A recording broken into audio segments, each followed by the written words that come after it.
बिस्मिल्लाहिर्रहमानिर्रहीम। अस्सलाम वालेकुम दोस्तों, बिलाल कॉन्सेप्ट्स में आप सबको खुशामदीद।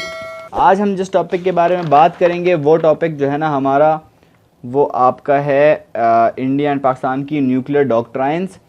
ठीक है, अब ये जो टॉपिक आप देखते हैं ना, ये कुछ टॉपिक्स ऐसे हैं जो सिलेबस बनाने वाले ने आपको एक आइडिया देना है सिर्फ। अब ये जो वेपन्स ऑफ मास डिस्ट्रक्शन में है आपका टॉपिक, आप देखें ना, ये इंडिया और पाकिस्तान की न्यूक्लियर डॉक्ट्राइन्स। ठीक है, अब जो न्यूक्लियर डॉक्ट्राइन्स हैं इसके अंदर, क्योंकि न्यूक्लियर डॉक्ट्राइन आएगी, आप पढ़ेंगे तो ही आपको पता चलेगा ना कि साउथ एशिया के अंदर फड्डे क्या चल रहे हैं। ठीक है, इंडिया और पाकिस्तान साउथ एशिया है ना।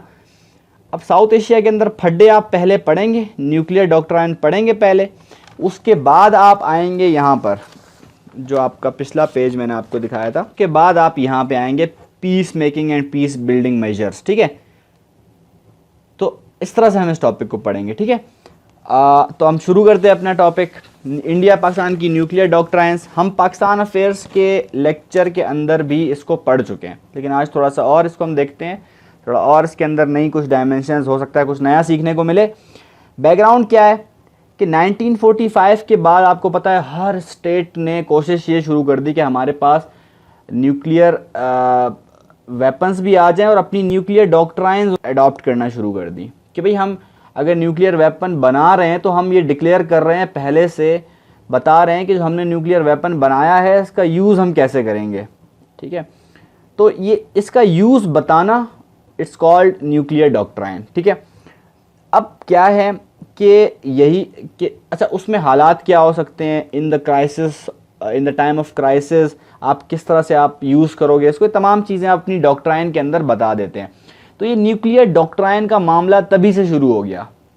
ठीक है, जिसमें मुख्तलिफ कंट्रीज़ ने बताया कि भाई हमें चूँकि ख़तरा है, फड्डा है, जैसे पाकिस्तान है, उसने बताया कि हमारा इंडिया से नहीं बनती नहीं है हमारी, तो हम इसलिए डिफेंस में बना रहे हैं। कुछ कंट्रीज़ ने एनर्जी के लिए, ठीक है, वो न्यूक्लियर मटेरियल हासिल किया। इसका ओवरव्यू एक देखें अगर सिंपल सा, तो आप देखेंगे कि इसके अंदर कुछ इश्यूज़ जो हैं वो कुछ कांस्टेंट हैं, कुछ इश्यूज़ चेंजिंग हैं, और कुछ जो है वो डिस्प्यूटेड इसके अंदर हैं बातें। ठीक है, इस डॉक्ट्राइन्स के अंदर, ठीक है, कुछ चेंज होती रहती हैं चीज़ें, कुछ आपकी जो है ना वो कांस्टेंट रहती हैं, और कुछ आपकी फिर डिस्प्यूटेड होती है। पाकिस्तान की जो बात अगर करें तो इसकी एक एम्बिगुअस और एक नॉट ऑफिशियली डिक्लेयर्ड डॉक्ट्राइन जो है ना, ये हमारी फेवर में है। ठीक है, तो ये पाकिस्तान के इंटरेस्ट को बेटर जो है ना वो सर्व कर सकती है कि आप एम्बिगुअस ही रहो। ठीक है, आप ना बताओ कि हम क्या करेंगे, अपनी डॉक्ट्राइन बताओ ही नहीं, ये भी एक ट्रिक होता है। तो ये पाकिस्तान के पास, पाकिस्तान ने ये काम किया हुआ है। ठीक है, पाकिस्तान की जो, अच्छा एक बात समझें यहाँ पे, first use policy. What is first use policy? देखिए, फर्स्ट यूज़ पॉलिसी का मतलब होता है कि क्राइसिस के टाइम में आप न्यूक्लियर वेपन का इस्तेमाल करेंगे पहले। ठीक है, it is called first use. तो पाकिस्तान की जो फर्स्ट यूज़ पॉलिसी है वो एम्बिगुअस है, यानी कि ना ये कि हम फर्स्ट यूज़ करेंगे, ना ये कि हम फर्स्ट यूज़ नहीं करेंगे। ठीक है, इन दोनों में से कोई बात हमने नहीं की। अब अगला बंदा परेशान है, पता नहीं ये करेंगे या नहीं करेंगे, तो यही हमने परेशान ही करना है अगले को। ठीक है, तो इंडिया की पहले पॉलिसी थी कि नो फर्स्ट यूज़ पॉलिसी, अब वो उसको रिकन्सिडर कर रहे हैं लोग। उसके कुछ टाइम पहले एक मिनिस्टर ने भी ये बात की थी कि हम जो है ना वो फर्स्ट यूज़ कर सकते हैं। ठीक है, कश्मीर के मामले में। अच्छा, कन्वेंशनल एसिमेट्रीज़ हैं यहाँ पर साउथ एशिया के अंदर। ठीक है, एसिमेट्रीज़ मतलब ये कि भाई तवाज़ुन कायम नहीं है ना, बैलेंस ऑफ पावर जो है वो कायम नहीं है। ठीक है, कुछ चीज़ों में डेटरेंस तो है, लेकिन बैलेंस ऑफ पावर आप उसको नहीं कह सकते, क्योंकि इंडिया एक बड़ी पावर है, सबको पता है, उसकी आर्मी भी सुपीरियर है इन कन्वेंशनल वे। तो हम क्या करते हैं फिर, हम इस कन्वेंशनल एसिमेट्री को ओवरकम करने के लिए हम न्यूक्लियर वेपन की मदद से डेटरेंस करते हैं, क्योंकि एक इतना बड़ा वेपन है कि अगले बंदे के तमाम वेपन्स जो छोटे मोटे हैं उनका मुकाबला एक ही वेपन से हो सकता है। ठीक है, तो अगले को भी पता है ये बात, इंडिया को भी पता है, तो इसलिए फिर बैलेंस्ड हो जाता है मामला। ठीक है, इसकी कुछ डिस्प्यूटेड डायमेंशंस कौन सी हैं वो हम देखते हैं। जो मिनिमम क्रेडिबल डेटरेंस का कॉन्सेप्ट है ना, आपको पता है मिनिमम क्रेडिबल डेटरेंस क्या होता है? हम कई मरतबा पढ़ चुके हैं इसको कि भाई मिनिमम क्रेडिबल, यानी कि कम से कम इतनी पावर आपके पास है कि अगले मुल्क को पता है कि यार इसने अगर हमला किया मैं तबाह हो जाऊंगा। ये है वो मिनिमम क्रेडिबल डेटरेंस। तो ये स्टैटिक नहीं है, आप ये ना समझें कि अब हमने मिनिमम क्रेडिबल डेटरेंस अचीव कर ली है तो बस अब हो गया काम, ठीक है। ये वक्त के साथ साथ हमें इसका जो लेवल है, जो थ्रेश होल्ड है, उसको बढ़ाना पड़ेगा। इसका थ्रेश होल्ड ऑटोमेटिकली बढ़ रहा है तो हमने उसको पूरा करना पड़ेगा हमें, ठीक है। क्योंकि आर्मामेंट हो रही है, आपको पता है इंडिया कंटिन्यूसली वेपन्स बनाया जा रहा है। तो पाकिस्तान चाहता बहरहाल यही है कि अपने जो इस साउथ एशिया का जो रीजन है ना, यहाँ पर एक strategic balance, rough strategic balance जो है ना वो मेंटेन किया जाए, ठीक है। तो ये काम करने के लिए Pakistan has entered into full spectrum deterrence. देखें, वॉर के 3 स्पेक्ट्रम होते हैं, ठीक है। एक स्पेक्ट्रम जो होता है आपका वो ऑपरेशनल होता है, इसमें मेजर ऑपरेशंस होते हैं, छोटे मोटे ऑपरेशंस आप करके भाग जाते हैं, ठीक है। दूसरा स्ट्रेटेजिक होता है, ये दूसरा स्पेक्ट्रम होता है वॉर का, कि इसमें आप एनिमी के जो टाउन्स होते हैं और उसकी जो इंस्टॉलेशंस होती हैं वहाँ पर आप टारगेट करते हैं, वहाँ पर निशाना करते हैं, आप उसको तबाह करते हैं। और एक होता है आपका टेक्टिकल, जो कि बैटल फील्ड होती है आपकी, सिंपल के बैटल फील्ड में आमने सामने हैं सब लोग, ठीक है। तो फुल स्पेक्ट्रम डेटरेंस की तरफ पाकिस्तान जा चुका है और किसी हद तक वो इसमें कामयाब भी है, ठीक है।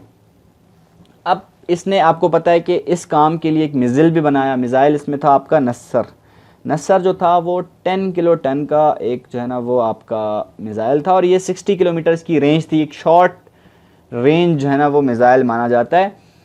ये बनाया क्यों है कि इंडिया अगर क्रॉस करता है बॉर्डर आपका, आपको पता है इंडिया की जो डॉक्ट्राइन थी ना, कोल्ड स्टार्ट डॉक्ट्राइन जो थी, उसको हमने काउंटर करने के लिए हमने नस्सर बनाया। शॉर्ट और भी कई सारे हमने शॉर्ट रेंज के मिसाइल बनाए ताकि हम अपनी ही टेरिटरी पे उसको यूज़ कर सकें, क्योंकि इंडिया क्रॉस करेगा बॉर्डर तो हमारी टेरिटरी में आएगा, तो हम अपनी ही टेरिटरी में जो इंडियन ट्रूप्स होंगे उन पे ये वेपन हम चलाएंगे, ठीक है। ये थी हमारी बात। अब इससे ये जो है इसको आप, ये असल में मिसाइल है। अब मिसाइल आपको पता है कि आप इसको जो है ना वो एयरक्राफ्ट के ज़रिए जो है ना वो कोई वेपन फेंक सकते हैं, और आप जो है ना मिसाइल फायर करने के लिए आपको पता है कि आप जो आपके पास बैलिस्टिक, जो आपके पास सबमरीन्स होती हैं, सॉरी, वो समंदर से वार करती हैं ज़मीन पे, और मिसाइल जो होते हैं वो आपके ज़मीन से ज़मीन पे वार करते हैं, ठीक है। तो अब हमने क्या किया है, हमने ये तमाम चीज़ें अचीव करने के लिए शॉर्ट रेंज मिसाइल भी बनाए हैं और लॉन्ग रेंज मिसाइल्स भी बनाए हैं, और वो लॉन्ग रेंज मिसाइल्स वाली बातें भी हम डिस्कस कर चुके हैं पाकिस्तान अफेयर्स के। मैं वो वीडियो भी यहाँ पे डाल दूँगा ताकि आप दोनों वीडियोस देख लें और जो है ना दोनों को कंपाइल कर लें, ताकि अब क्या है कि जो थ्रेट परसेप्शन है वो इवॉल्व हो रहा है, ठीक है। इंडिया के पास इस वक्त 140 न्यूक्लियर वॉर हेड्स हैं, जबकि पाकिस्तान के पास 150 हैं। पाकिस्तान का जो मिनिमम न्यूक्लियर थ्रेश होल्ड है वो पाकिस्तान कहता है कि हम जो है ना इसको ज़रूर मेंटेन करेंगे, ठीक है, इसको मेंटेन रखेंगे। पाकिस्तान का एक और मसला भी है कि पाकिस्तान की जो कमांड एंड कंट्रोल सेंटर है वो असर्टिव है। असर्टिव मतलब कि एक ही है उसकी जो कमांड एंड कंट्रोल सेंटर है वो एक ही है उसका, ठीक है। इंडिया के पास मल्टीपल है, तो इसमें थ्रेट ऑफ डीकैपिटेशन होता है, यानी कि अगर एक अटैक हुआ आपके ऊपर तो फिर ये सेंटर ख़त्म हो जाएगा, ठीक है। अब पाकिस्तान, इसीलिए मैं आपको ये बात बताना चाहता था कि पाकिस्तान ने अब जो पहले ये रिसेस्ड डेटरेंस में था, अब ये एक्टिव डेटरेंस के अंदर ये लोग एंटर हो चुके हैं, ठीक है। इसमें कंपैरेटिव एनालिसिस देखते हैं इंडिया का, कुछ हम देखते हैं मामला कि इंडिया की जो स्ट्रेटजी है वो सिर्फ ये नहीं है कि साउथ एशिया में ही हम जो है ना वो डेटर करेंगे, वो और भी कंट्रीज़ है, ईरान है, चाइना है, ठीक है, इनके लिए भी इंडिया को मसला है, इनसे भी ख़तरा है इंडिया को, ठीक है। तो इसलिए इंडिया एक सबसे पहला काम किया, इसने अपनी नो फर्स्ट यूज़ की पॉलिसी को इसने रिव्यू करने की बात की, और इसने ये बात भी की थी कि जो हम नॉन न्यूक्लियर स्टेट्स हैं उन पे हम हमला नहीं करेंगे। लेकिन चूंकि ईरान न्यूक्लियर वेपन्स को डेवलप करने की कोशिशें कर रहा है, इसलिए उसने ईरान के लिए भी स्ट्रेटजी बनाई। अभी साउथ एशिया तक लिमिटेड रही नहीं, सही है, ये आपको पता है, फिर चाइना तक चली गई और ईरान तक भी चली गई। सिविलियन कंट्रोल्ड न्यूक्लियर आर्सेनल्स हैं, इंडिया का जो न्यूक्लियर आर्सेनल्स हैं वो सिविलियन के अंडर हैं, ठीक है। पाकिस्तान के पास यहाँ पर ऑप्शन ये है कि वो सपोर्ट करे इंटरनेशनल आर्म्स कंट्रोल रिजीम जो है ना, उसको सपोर्ट करे, और इसीलिए पाकिस्तान जो है ना वो स्ट्रेटजिक रिस्ट्रेंट रिजाइम बनाना चाहता है, ठीक है। बिल्कुल एक ऐसी रिजाइम जहाँ पर ये फिर तमाशे ना हो, ठीक है, ख़त्म हो जाएं ये जो फड्डे चल रहे हैं, न्यूक्लियर वेपन्स डरा रहे हैं आप और हम भी डरा रहे हैं, तो ये कंटिन्यूसली जो आर्म्स रेस चल रही है उसको ख़त्म होना मांगता है पाकिस्तान, ठीक है। तो हाईली मिसमैच्ड डॉक्ट्राइन्स हैं, ये हमारा कंक्लूजन है यहाँ पर, ठीक हो गया। तो ये हमने जो डॉक्ट्राइन्स थी वो तो हमने देख ली हैं, और एक और लेक्चर भी इसमें मैं आपके लिए यहाँ पे जो है ना वो पोस्ट कर दूँगा, वो भी आप देख लेना, ठीक है। वो असल में पाकिस्तान अफेयर्स में मैंने पढ़ाया था, लेकिन वो कुछ बातें यहाँ पे नहीं बता सका हूँ, तो वो उस लेक्चर में हैं, तो वो भी देख लेना, ठीक है, जिसमें प्रॉब्लम्स भी हैं और सॉल्यूशंस भी हैं, मैंने बताए हैं, ठीक है। तो ये टॉपिक हमारा यहाँ पे ख़त्म होता है। उम्मीद करता हूँ आपको वीडियो पसंद आई होगी। लाइक करें इस वीडियो को, चैनल को सब्सक्राइब करें। अगली वीडियो में मिलता हूँ। अल्लाह निगहबान।